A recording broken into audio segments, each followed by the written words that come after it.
Hello दोस्तों, स्वागत है आप सभी लोगों का। आज हम लोग 9th का लेक्चर नंबर 1 नंबर सिस्टम देखने वाले हैं।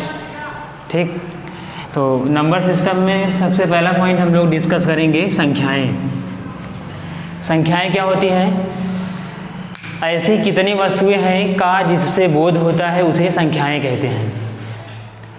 ऐसी कितनी वस्तुएं हैं का जिससे बोध होता है उसे संख्याएं कहते हैं। और संख्याओं को जिससे प्रदर्शित किया जाता है उसे संख्यांक कहते हैं। अभी तक जितनी संख्याएं बनी हैं उसमें कुल 10 संख्यांक है। 0, 1, 2, 3, 4, 5, 6, 7, 8, 9। ठीक, तो 0 से लेकर 9 तक कुल 10 संख्यांक है, जिसे हम लोग न्यूमेरल भी कहते हैं। न्यूमेरल।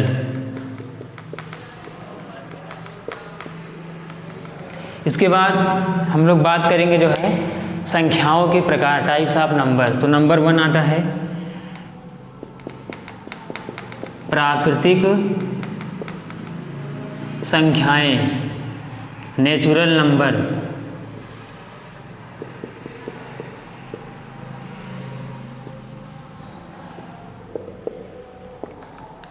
तो नेचुरल नंबर की बात करेंगे हम।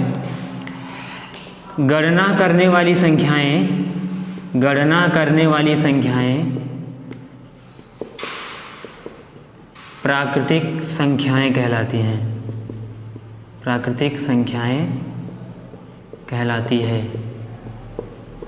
ठीक, तो गणना हम लोग 1 से करते हैं, तो इसलिए सबसे छोटी प्राकृतिक संख्या 1 होती है। तो 1, 2, 3 से लेके प्लस इन्फिनिटी तक इसे स्मॉल एन या कैपिटल एन से प्रदर्शित करते हैं।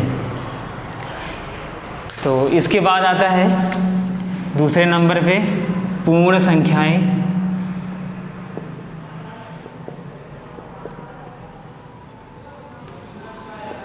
Whole numbers.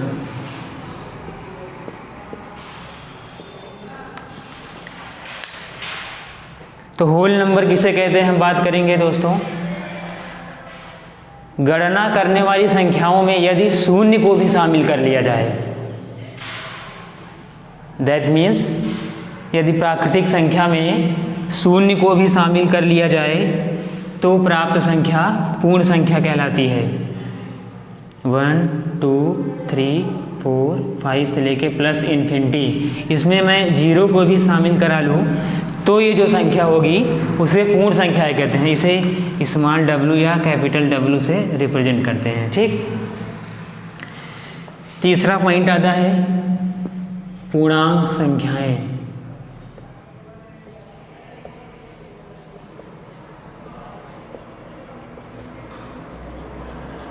Integer numbers. पूर्णांक का मतलब होता है पूरा अंक, पूरा अंक, यानी जो पूरा हो वही पूर्णांक होगा। तो दूसरे शब्दों में कहें समस्त ऋण संख्याओं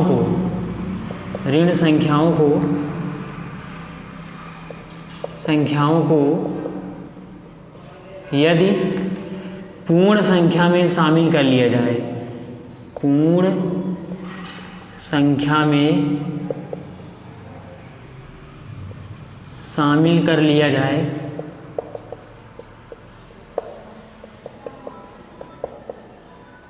जाए तो प्राप्त संख्या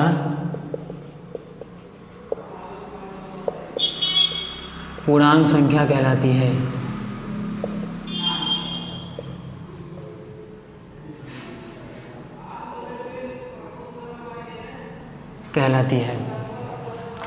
तो पूर्णांक संख्याएं की अगर हम बात करें तो देखिएगा, पूर्ण संख्या 0, 1, 2, 3 से लेके प्लस इन्फिनिटी तक होता है। तो इसमें हम समस्त ऋण संख्या को शामिल कर रहे हैं, माइनस इन्फिनिटी से लेके -3, -2, -1। तो ये जो पूर्णांक संख्याएं होती हैं 3 प्रकार की होती हैं। तो -∞ से लेके -1 तक को हम ऋण पूर्णांक यानी नेगेटिव इंटीजर,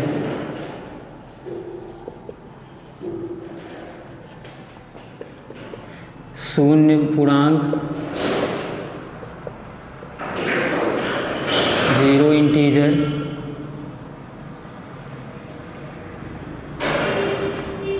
+1 से लेके +∞ को धन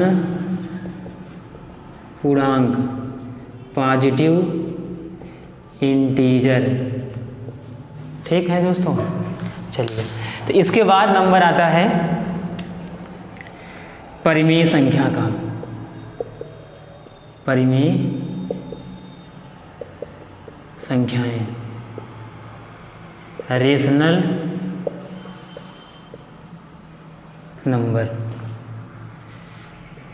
परिमेय संख्याएं यानी रेशनल नंबर। तो अब परिमेय संख्या किसे कहते हैं? तो सबसे पहला पॉइंट इसमें आप पढ़े हैं, जो p/q के रूप में हो, जो p/q के रूप में हो,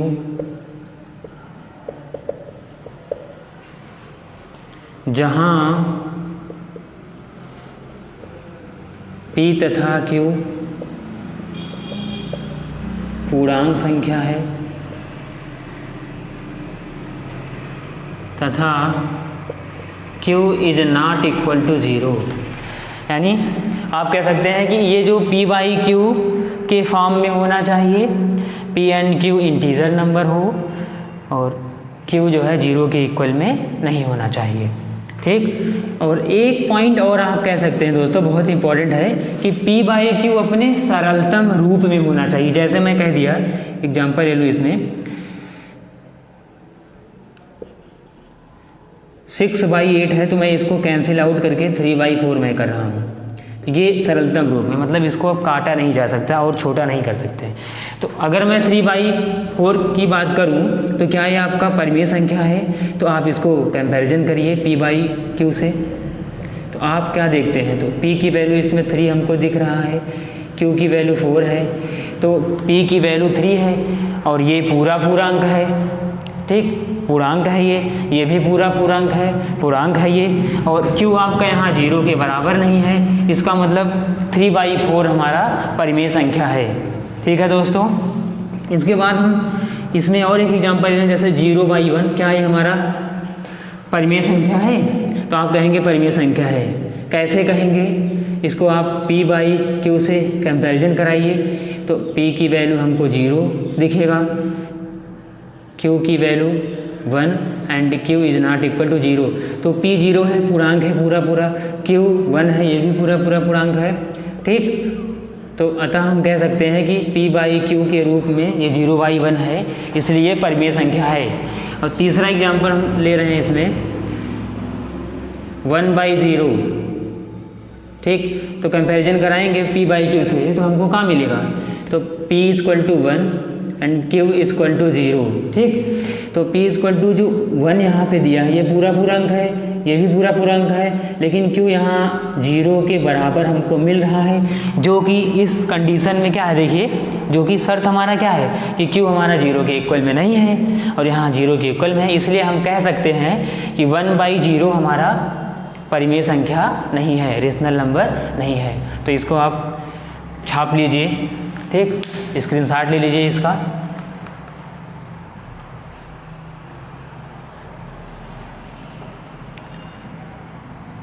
चलिए, हो गया। ठीक है, अब थोड़ा सा और आगे बढ़ते हैं हम लोग।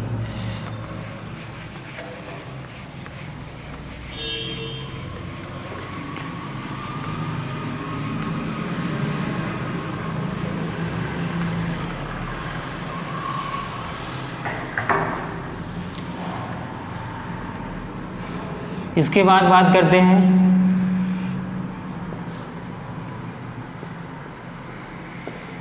अपरिमेय संख्या की, इररेशनल नंबर।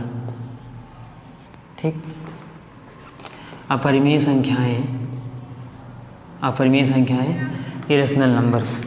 ठीक, तो अपरिमेय संख्या क्या होता है, तो ये भी हम लोग समझ लें। तो इसको समझने के लिए आपको एक पॉइंट समझना होगा।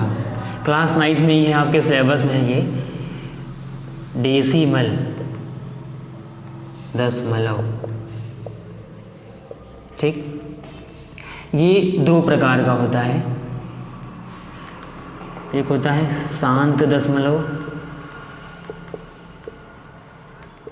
एक होता है अशांत दशमलव। टर्मिनेटिंग डेसिमल कहते हैं इसे, टर्मिनेटिंग डेसिमल। और ये होता है नॉन टर्मिनेटिंग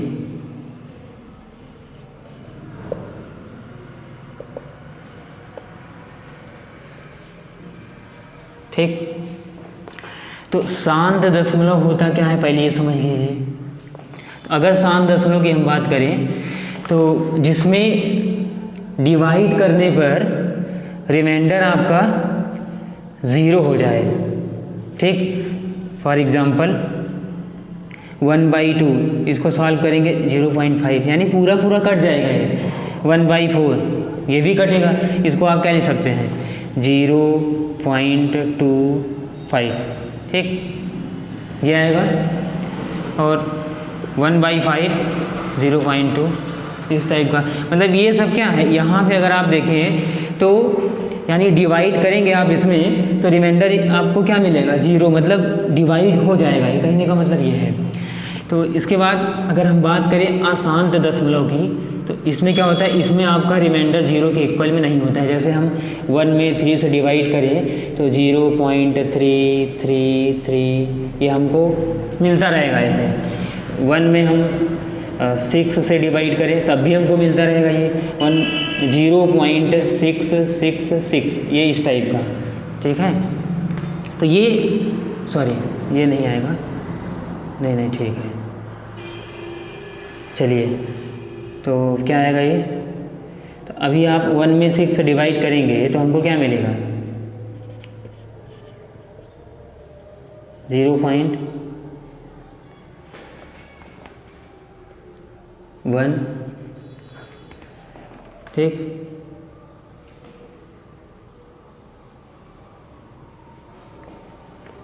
अब डिवाइड कर लीजिए ना 0.1 ऐसे इस टाइप का, इसमें आप डिवाइड कर दो, डेसिमल लेके जाओ 0.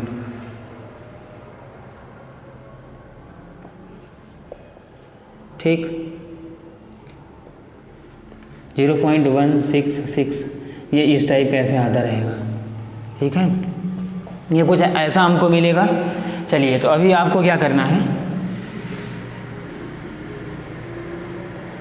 तो ये हमारा क्या आसान दशमलव है। अब बात करते हैं हम जो है, ये आसान दशमलव हमको 2 टाइप में होता है, यानी आप कह सकते हैं 2 टाइप में मिलेगा कुछ इस तरह से। एक होता है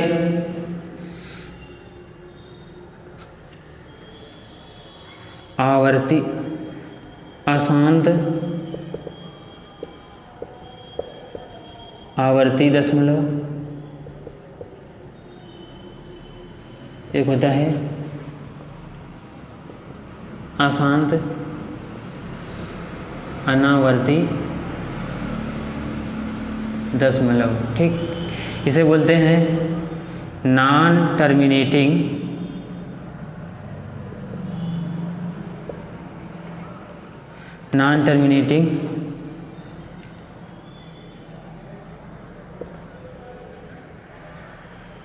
रिपीटिंग डेसिमल, और ये होता है non terminating non repeating decimal. ठीक, चलिए, अब आप कहेंगे सर ये क्या है, तो ये तो अशांत आवर्ती दशमलव है। तो कहने का मतलब ये क्या होते हैं, एक निश्चित अंतराल में क्या करते हैं, ये रिपीट करते हैं। जैसे इसका एग्जांपल 1/3, तो ये क्या आएगा, डिवाइड करेंगे 0.3333 ये आता रहेगा। तो इसमें देखिए यहाँ पे 1 क्या है, 1 यहाँ पे 1 डिजिट कौन है, 3 है, जो बार बार यहाँ पे रिपीट हो रहा है। ठीक, और 1/7 ले लो तो 0.142857 142,857 ये ऐसे आता जाएगा। मतलब 1 में 7 से डिवाइड करेंगे तो 142,857 142,857 ये ऐसे आता रहेगा। ठीक है, चलिए इसके बाद हम लोग बात करते हैं अशांत अनावर्ती दशमलव में। इसमें क्या होगा, इसके एग्जाम्पल की अगर हम बात करें तो ये एक निश्चित अंतराल में कभी रिपीट ही नहीं होता है। इसका सिंपल सा एग्जाम्पल लीजिए 0.101 001 3 टाइम्स 01 4 टाइम्स 01 ऐसे आता रहेगा। कहने का मतलब है यहाँ 1 के बीच में 1 0 है, यहाँ 1 के बीच में 2 0 है, फिर 3 0 है। तो क्या यहाँ पे बार बार ऐसे जो डिजिट है वो किसी डिफिनिट इंटरवल में रिपीट कर रहे हैं, क्या कोई निश्चित अंतराल में रिपीट कर रहे हैं? तो जवाब है नहीं है। ठीक है, तो इसे हम लोग अशांत अनावर्ती दशमलव non terminating non repeating decimal कहते हैं। और इसके एग्जांपल है √2 √3 पाई, इस टाइप के जो एग्जांपल है वो अशांत अनावर्ती दशमलव में आते हैं। तो √2 का मान आप चाहे जितने प्लेसेस तक निकालिए कभी रिपीट नहीं करेगा। √3 में भी यही है। अब पाई का मान भी जो निकाला गया है 19 प्लेसेस तक, वो भी यही कंडीशन है इसके लिए भी। ठीक है, इतना समझ आया। तो ये जो अशांत अनावर्ती दशमलव है, तो अगर हम इसकी बात करें दोस्तों तो बस यही है। तो हम बात कर रहे थे अपरिमेय संख्याएं की, तो बिना इसके आपको ये अपरिमेय संख्या नहीं समझ में आता। तो फिलहाल मैं इसको आगे रिपीट कर दूंगा इसको। तो ये जो हमारा अशांत अनावर्ती दशमलव है, इसके आधार पे हम अपरिमेय संख्या किसे कहते हैं ये कह सकते हैं। तो दोस्तों क्या किया गया, ये जो शांत दशमलव है और ये अशांत अनावर्ती दशमलव है, इन दोनों को हम परिमेय संख्या कहते हैं। ठीक, और ये जो होते हैं अशांत अनावर्ती दशमलव, इसे कैटेगराइज किया गया है अपरिमेय संख्या में। तो देखिए अब इसकी डिफिनेशन क्या हो गई, तो आप कह सकते हैं अशांत अनावर्ती दशमलव को ही ठीक, अशांत अनावर्ती दशमलव को ही अपरिमेय संख्या कहते हैं। अपरिमेय संख्या कहते हैं, यानी non terminating non repeating decimal is known as irrational number. ठीक, अब इसके बाद आता है वास्तविक संख्याएं। ठीक, तो टाइम ज़्यादा हो रहा है दोस्तों। ठीक, तो फिर मिलेंगे अगले एपिसोड में, बने रहिएगा आप।